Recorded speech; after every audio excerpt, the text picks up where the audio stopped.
Olá, sejam bem-vindos ao nosso canal e aqui nós vamos compartilhar com vocês algumas coisas, principalmente nessa série sobre Romanos. Eu sou José Andrés, pastor presbiteriano independente. E eu sou Gisele, licenciada pela Igreja Presbiteriana Independente. E nós vamos juntos aqui caminhar um pouquinho com um projeto que nós temos, o projeto Conexão, né? Que é conectar o nosso coração ao coração do Pai. Como fazer isso através do estudo bíblico, como entender um livro tão precioso, né, para a nossa caminhada. Então, para que vocês entendam, o Conexão ele é um projeto que a gente faz na prática com 3 congregações aqui da região de Araraquara, Ribeirão Bonito, São Carlos e Ibaté. Nós temos alguns encontros de 2 em 2 meses, no sábado a gente pega algum tema relevante para trabalhar com a juventude, trabalhar com a igreja. E a nossa proposta agora também é passar uma mensagem de relevância a partir das redes sociais. E a gente resolveu começar com Romanos porque a gente percebe que muitas pessoas têm muita dificuldade de compreender a teologia de Romanos. O que Paulo tinha como intenção de escrever naquela carta. E aí nossa intenção, sem muita pretensão, é tentar explicar. Mas a gente vai fazer isso com apoio. Nós temos alguns apoios. Não tem como fazer isso sozinho. Exatamente. A gente não é tão ousado assim. Mas o primeiro de tudo é a Bíblia, né? Isso. Então a gente está usando aqui, ó, essa aqui tá bem surradinha. Quem quiser aí sentir no coração de dar uma nova, a gente aceita, né? A Bíblia de Genebra, essa aqui é do começo da caminhada, do começo da conversão, então a gente vai usar a Bíblia, alguns comentários dela, a Bíblia de Genebra. Sim. Eu tenho alguns comentários aqui, eu quero mostrar um clássico para vocês, que é o do John Moore, um comentário à carta aos Romanos. Ela está sendo republicada novamente pela editora Fiel, é maravilhoso, é um grande teólogo reformado e é um clássico para nós começarmos na introdução à carta aos Romanos e com o comentário dele. Além dos clássicos, a gente também tem um material novo aqui do Greg Kinnear, que é aqui o comentário histórico-cultural da Bíblia. Esse aqui é o Novo Testamento. Geralmente vem pela Editora Vida, uma caixinha, vem o Antigo e o Novo.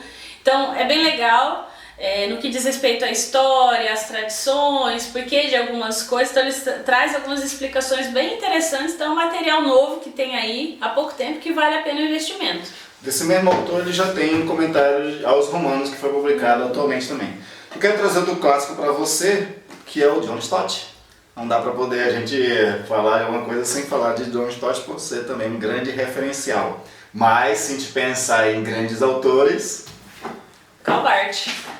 O clássico, né, dos neo-ortodoxos. Então, assim, vale muito a pena, tem uma pegada mais existencialista, né, mas vale muito a pena manter essa tradução aqui. Tem alguns comentários anexos, então tem que tomar um pouquinho de cuidado aí quando vai ler, porque você acaba às vezes confundindo Barth com os comentários, mas essa é a versão que a gente tem, mas tem novas edições aí sem os comentários que vale a pena também ter para estudar. Uma coisa importante para comentar sobre a carta aos Romanos de Barth é que é um comentário muito teológico.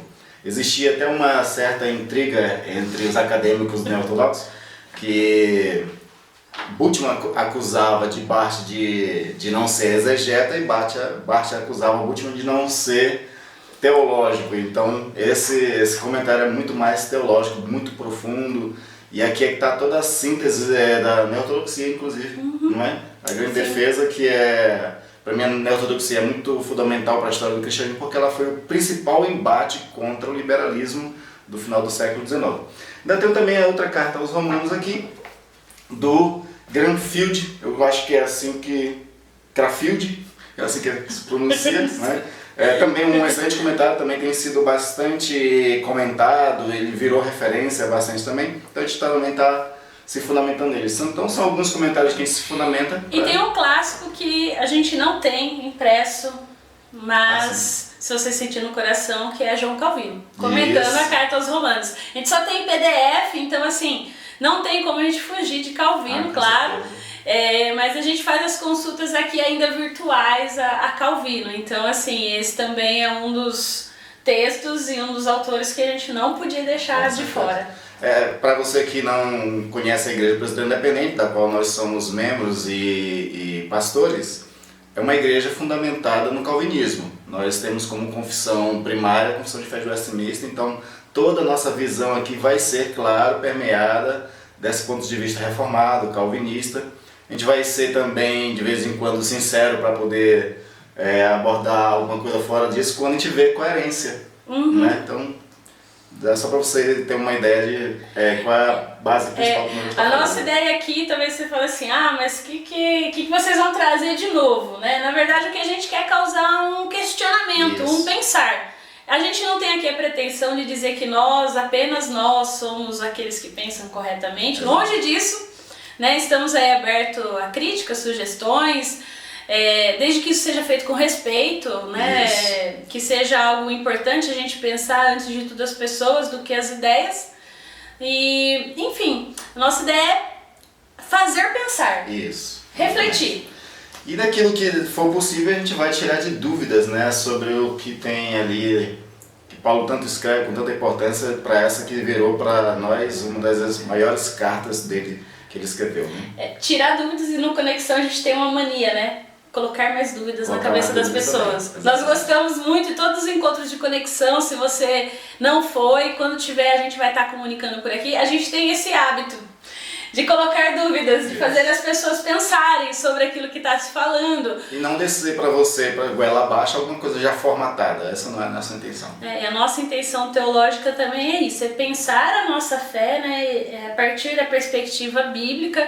Então, quando eu vou ler Romanos, o que tem ali que vale a pena para acrescentar, né, na fé, e a partir disso fazer perguntas e talvez ter algumas respostas. Exatamente. Então hoje vai ser mais uma introdução. Nós vamos falar um pouco da importância da carta de Paulo aos Romanos e ali alguns pontos históricos como introdutório. E a partir do próximo vídeo nós vamos também começar a abordar os próprios textos mesmo. E para falar sobre a importância de Romanos, a gente tem que citar alguns pontos históricos como pessoas na história que tiveram em Romanos o seu ponto de conversão, o seu ponto de mudança. E a gente pode começar, por exemplo, com Agostinho.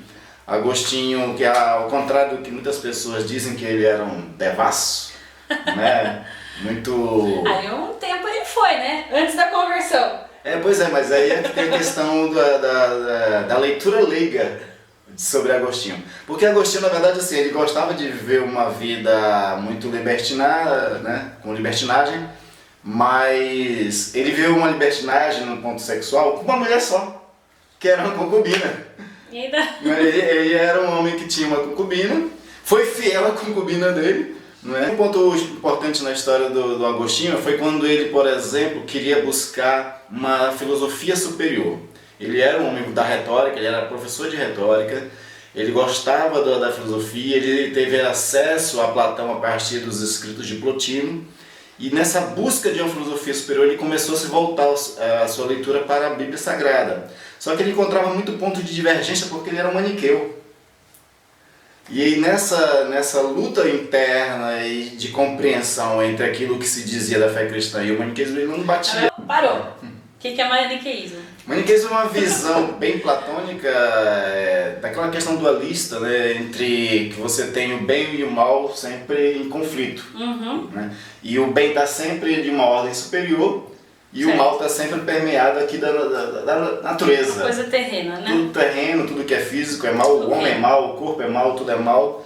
Então, para ele... Aquela velha separação entre o espiritual e o carnal, né? Exatamente. Então o carnal é mal, o espiritual é bom. Exatamente. Então ele tinha isso e ele não conseguia fazer esse link, né?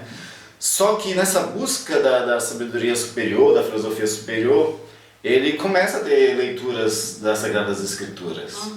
E num momento que ele mesmo narra nas Confissões, ele diz que ele teve um momento muito difícil, que ele chorou muito, porque ele não conseguia alcançar a compreensão e aquele estado de entrega total a Deus, até que ele ouve, tem uma história, né, que houve uma criança dizendo, vai ler, né, volta a ler, uma coisa desse tipo assim, e aí ele volta para o gabinete dele, onde ele tinha lá uma Bíblia, ele abre a carta aos Romanos e se converte. É um texto, se não me engano, de Romanos capítulo 13, que ele vai ler. E aí tem ali como ponto inicial da conversão dele. Então ele se converte ali.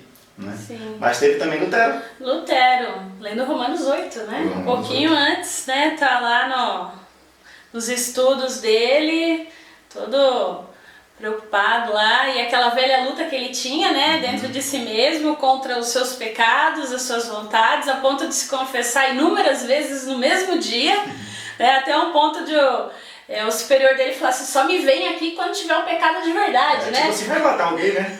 Faz alguma coisa realmente que seja digno de confissão, né? Mas ele, lendo Romanos, ele tem esse, eu diria não sei qual seria a palavra melhor, né? É uma revelação. Uma revelação, interna, né? um descortinamento, assim, uma luz, assim, que ele se converte para, não, tem uma coisa errada. Né? E aí ele vai lá e vai redigir as testes. Você sabe que John Wesley também teve Romanos como um ponto crucial na vida dele? Uau! Porque John Wesley era um missionário anglicano, ainda não existia o metodismo, né? E ele teve uma das missões dele, foi para os Estados Unidos fazer missão, mas ele não deu certo com missão lá. E nessa frustração da missão dele, nesse primeiro momento nos Estados Unidos, ele encontra um homem que diz para ele assim, volta para a Inglaterra, encontra um grupo, ele citou um grupo lá que era inclusive de luteranos, e estuda a Bíblia com eles. Aí esse grupo, na primeira reunião que ele vai, ele estava estudando um texto de Lutero comentando Romanos. E daí em diante ele tem toda uma transformação no ministério dele. Então também Romanos se tornou crucial para a vida dele. Calvino afirma que a carta de Romanos é a porta de entrada para a Bíblia, né? Para toda a Bíblia. Então se você tem aí a pretensão de estudar a Bíblia, comece por Romanos. Exatamente. Então isso é um pouquinho aí do que a gente tem no quesito história da nossa igreja, né? O que diz respeito a Romanos, da importância. Acredito que todo mundo em algum momento também se vislumbrou com alguma parte de Romanos. Particularmente eu gosto do meio da carta. Lá pelo capítulo 11, quando Paulo para e fala assim, porque dele, por ele, para ele são todas as coisas. Aquela coisa assim, aquela doxologia, né? De tipo assim, até aqui ele trata lá sobre a lei, sobre a graça e como isso se dá, é algo bem... E ali ele para tudo, louva a Deus, e aí ele retoma, você vê que parece que ele retoma até o resto da carta, mais calmo, mais tranquilo. Mas é o ponto de virada da carta, né? Porque Romanos ele tem duas divisões. A primeira vai do 1 ao 11. Ele já está adiantando, né? Doutrina, né? E depois do 12 em diante é a parte prática do que você faz. Ele é pastoral, né? Ele é pastoral, ele dá as exortações pastorais. Então vamos falar um pouco mais da própria carta em si agora, né? Vamos falar da carta. Qual é o contexto, então, da carta de Paulo aos Romanos? E aí a semana que vem, a nossa ideia é gravar aí uma vez por semana, então poder postar aí toda sexta ou sábado para vocês. Então aí a semana que vem a gente entra na carta propriamente dito, né? Vamos pensar como estava Roma quando Paulo escreveu essa carta aos Romanos.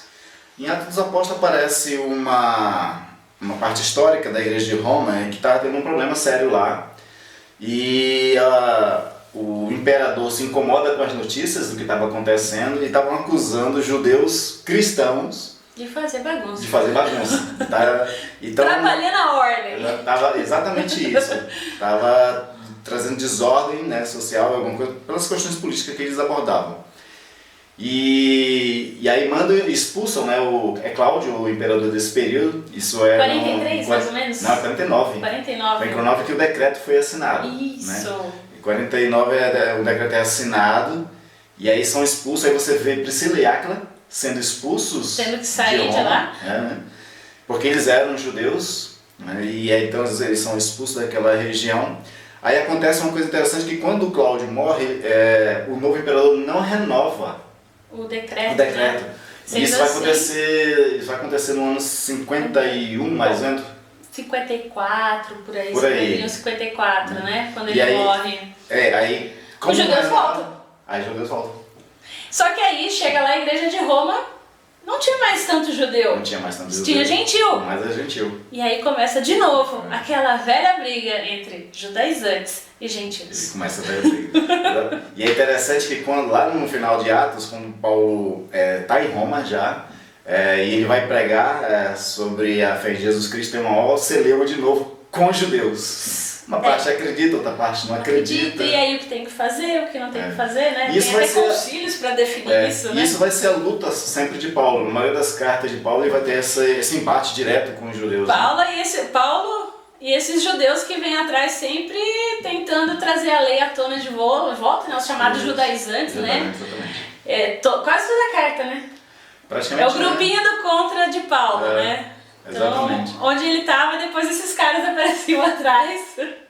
E essa carta era para tentar justamente corrigir a confusão que esses judaizantes criavam na questão doutrinária. Porque eles misturavam lei com o evangelho, faziam uma bagunça toda, né? Eu gosto de uma figura de linguagem que usa, dizendo assim, que Paulo tentava apresentar Jesus como se fosse uma espécie de sol, né? Que eclipsava as estrelas. Porque quando o sol nasce de manhã, você não vê estrela nenhuma. Sim. E as estrelas, no caso aí, nessa configuração, seria Moisés. Só que para um judeu você não pode eclipsar. Não é? Então eles não conseguiam se libertar da lei por essa questão, não conseguiam anular Moisés. Eu acho que até por questão de identidade étnica, né? Isso. Porque depois que o povo volta do exílio, a lei, a Torá, era algo de identidade daquele povo, né? Então eu acho que, aí é um achômetro meu, né? Que também aceitar algo diferente da lei era também deixar a sua identidade de lado. Então isso era algo muito sério, né? E é muito compreensível pensar dessa forma, porque vamos nos colocar na mesma situação. Nós que somos reformados, calvinistas, a gente está muito apegado a isso. Quando vem alguém falando alguma coisa contra aquilo que a gente defende, a gente meio que mostra os dentes. Não é assim. Se a pessoa chegar assim, eu sou calvinista, de 4, 3 pontos, se é que existe, enfim. Você já, não, peraí, então você não é calvinista. Exatamente. Então quando a gente já está muito arraigado numa coisa, e você tem que imaginar que a história do judaísmo é a história da Torá. Sim. É a história do encontro de Israel com Deus no Sinai. E aquilo que foi estabelecido no Sinai. Exatamente, então essa questão de identidade, né, é imprescindível para qualquer pessoa, né? Para o ser social. Isso, então ele não conseguiu se desvencilhar de tudo que estava relacionado à Torá. Para eles, quando Jesus se revela e começa a ser pregado, né, Jesus como ponto de salvação, eles vão aceitar os convertidos, né, vão aceitar o Cristo como uma espécie de mais um movimento da ação de Deus lá que começou no Sinai. Sim. E aí Jesus ele cumpre os sacrifícios, todos os rituais de purificação, de expiação, não é? Mas aí sobra o resto, que eles não conseguem abandonar. Por exemplo, você vai ter na carta de Romanos, Paulo tendo que explicar sobre a questão da circuncisão, porque eles não abriram mão disso. Exatamente. Sobre a questão do sábado, no capítulo 14, né, você vê a questão do sábado e os ritos alimentares. Então eles não conseguiram, tinha que ser Jesus mais essas coisas. Você vê que assim, é um judaísmo bem tardio, né? Você vê que tá ali de Esdras pra frente, né? Não é algo antigo. Se você for ver, é aquilo que foi semeado mesmo quando o povo judeu voltou do exílio e reconstruiu o segundo templo, né? Então é esse judaísmo que está muito mais ligado a essas questões do que a outras que anteriormente falando, né? É verdade, porque quando Esdras retorna com o povo, ele não tem que só restaurar o templo, ele tem que restaurar a fé judaica. Exatamente. Né? E aí ela restaura a partir desses pontos. Então aí Paulo ele tem uma dificuldade porque assim, pensa bem, ele está escrevendo para uma igreja que foi judia. Aqueles judeus saíram dali e aí ela começou a se constituir só de gentios, então ela já não tem mais todo esse resquício de tradição. Mas aí no meio disso os judeus voltam e aí agora aquele embate de novo para transformar aqueles gentios que eram cristãos agora em judeus cristãos. Então você tem um conflito ali e uma necessidade também de explicação, afinal o que está certo? Quem somos nós, né? Apesar de esse não ser, ao meu ponto de vista, o principal motivo dele escrever a carta. Mas é uma realidade com que ele se depara quando ele vai escrever a carta. E ele não pode ignorar isso, porque as notícias com certeza chegaram a ele. Com certeza. Olha, chegou que a igreja está dividida. Tem judeu, tem gentil e nós estamos lá tudo junto e misturado.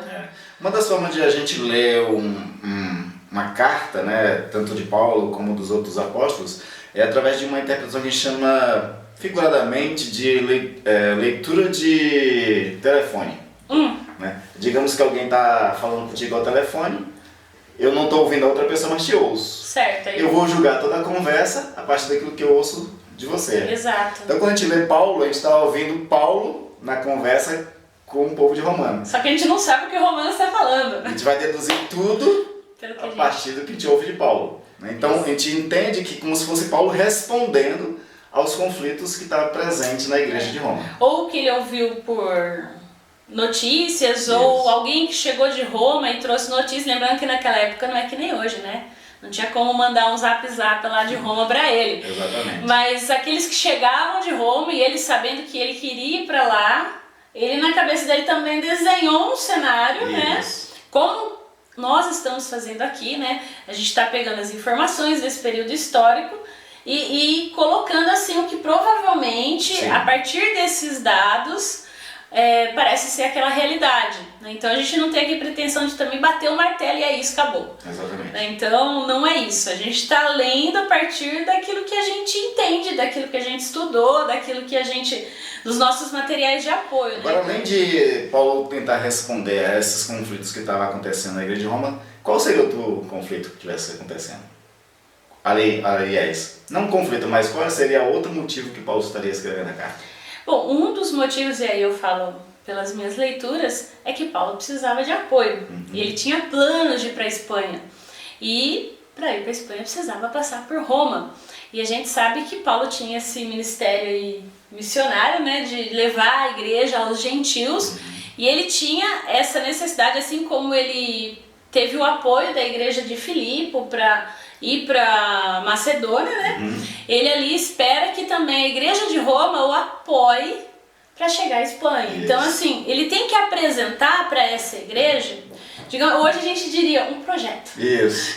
Então, a carta de Paulo ao Romano não deixa de ser um projeto. Olha, eu vou para lá para falar isso. E tem um detalhe que para um missionário naquele período conseguir qualquer apoio, ele precisava de credencial. Exatamente. Talvez a carta fosse essa forma de ele mostrar a sua credencial. Credencial, olha, quem eu sou, no que eu acredito, o que eu vou levar para quem vai me receber lá, né? Isso. E até porque é interessante, porque como Roma não é uma igreja que Paulo plantou, muitos dizem que provavelmente ela surgiu lá de Pentecostes, de alguém que estava lá em Atos 2 e que quando voltou para Roma levou o evangelho e ali nasceu aquela igreja. Então não se sabe, não se sabe quem fundou.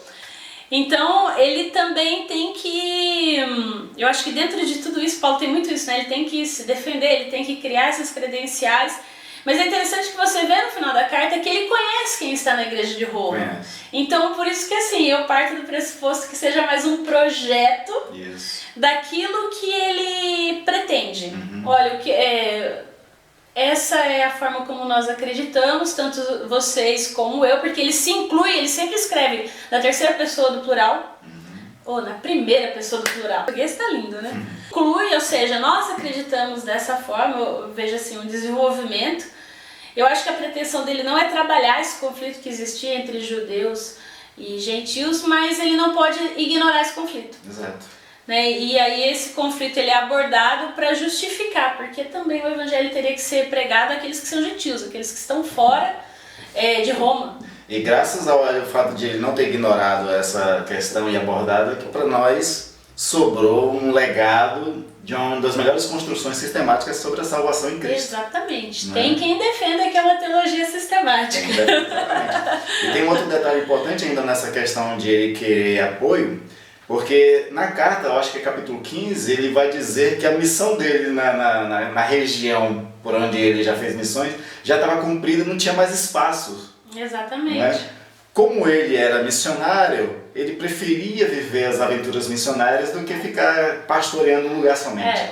Ele era o típico plantador de igreja. Ele precisa encontrar novos desafios, um novo lugar para levar o evangelho. Ele tem com ele esse desejo de ir para a Espanha, né? Ele precisa de mantenedores. Então ele escreve também para os romanos, buscando que esses sejam mantenedores do seu trabalho, onde ele pretende ir. E não só mantenedores, alguns estudiosos até dizem que talvez ele quisesse inclusive alguém de fala hispânica, até porque ele teoricamente falava grego e hebraico, e ele precisaria de alguém para ajudá-lo. Isso não está claro na carta, mas aí a gente partindo do pressuposto que ele ia para um lugar onde a fala era diferente, era importante também um parceiro nesse sentido, né?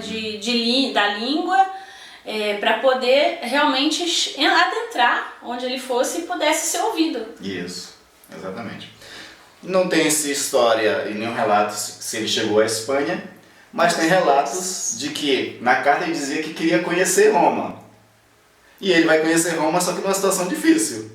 Fica preso 2 anos lá. Ele chega como prisioneiro, por isso que ele vai dizer Paulo, o doulos do Senhor, né? Que é para essa expressão, escravo, né? Uma pessoa prisioneira. E é nessa condição que ele chega. Agora acontece uma coisa muito interessante, que final de Atos 28, versículo 15, vai dizer que quando a porta na Itália, né? Algumas pessoas sabem da notícia que Paulo está chegando e 2 comitivas vão recepcioná-lo. Para alguém que nunca chegou a Roma, nunca pregou aos romanos diretamente, ele está muito bem conhecido. Diga-se de passagem. Então ele teve uma recepção e um cortejo até chegar a Roma por esse grupo. E aí nisso a gente deduz que a carta teve um bom propósito de pelo menos conquistar o coração dessas pessoas.